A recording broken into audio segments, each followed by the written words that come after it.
Hi, and welcome to this video. In today's lesson, I will be talking to you about whom and who. In a previous video, I have spoken about how to choose between these two tricky pronouns. But today, I will give you two important facts about each of these pronouns. The first one says, who is a subjective form pronoun. This means that it has two functions: as the subject of a verb or as a subject of a complement of a noun following a linking verb. Take note of this because it is really important that you know these facts in order to begin with their usage. The next one says, whom is an objective form pronoun that also has two functions. The first one is as the object of a verb, and the second one is as the object of a preposition. So as you can see, who is a subjective case pronoun, and whom is an objective case pronoun. So when you want to replace a pronoun with who or whom, you will have to really look at the pronoun and tell whether the pronoun is in subjective or objective form, because this is what the who and whom choice will be made on. Alright? Next, I will give you some practice sentences and examples so that you can get an ample explanation on how to use who and whom. And if you want to look up my other video on how to choose who and whom easily, please do so also. This is a very, very controversial topic for English speakers or writers or ESL learners. So stay there and keep watching this video, because this is very, very important for you to learn. Now I have some examples for you here written on the board. The first one says, who is coming to the party? Who is coming to the party? In this case, who is working as the subject of the verb phrase is coming.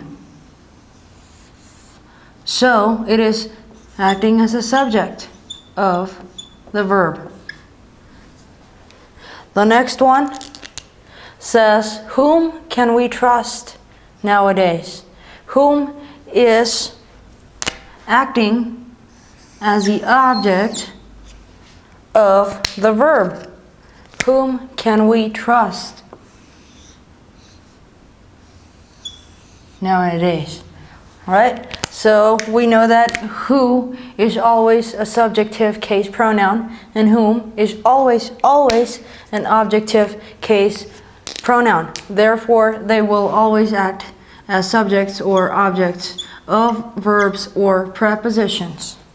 The next one says, to whom do you wish to speak? Right? To whom do you wish to speak?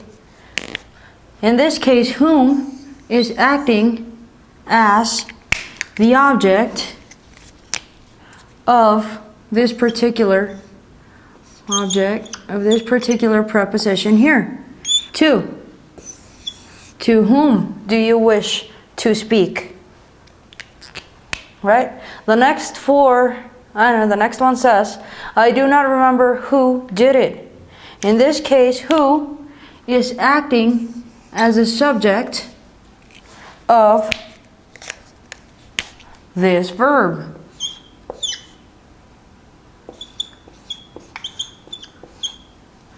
Alright, the next three have a blank space, as you can see, and you are going to help me fill them in with who or whom. The first one says, she asked me blank my mom was. We need a complement, a subject of the complement of mom. So if it is going to be a subject, we are going to use who. She asked me who My mom was. It is acting as the subject complement of mom. Right?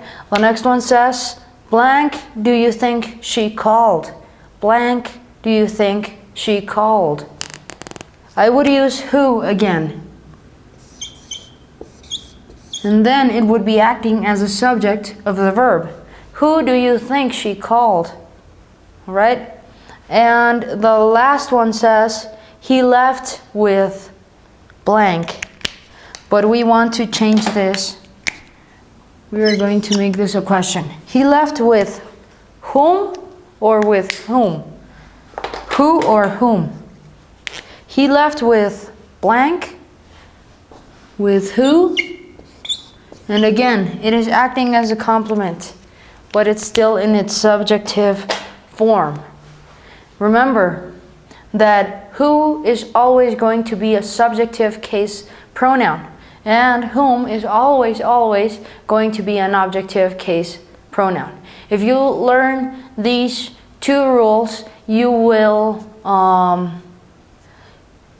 make it easier to choose one or the other. Next, I will leave you some homework because remember that you need to practice in order to improve your English and of course master this topic. For homework, you are going to write 4 sentences using who and whom. Remember to leave your homework in the comment section below this video, along with any comment, suggestion, or question that you may have. And also for those of you who have a workbook, just do your homework there, okay? Thank you so much for watching, and I'll see you in my next video.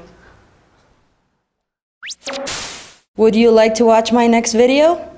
Click on the television to the right. About how to use whoever and whomever. I wrote a note down for you here. It says whoever is a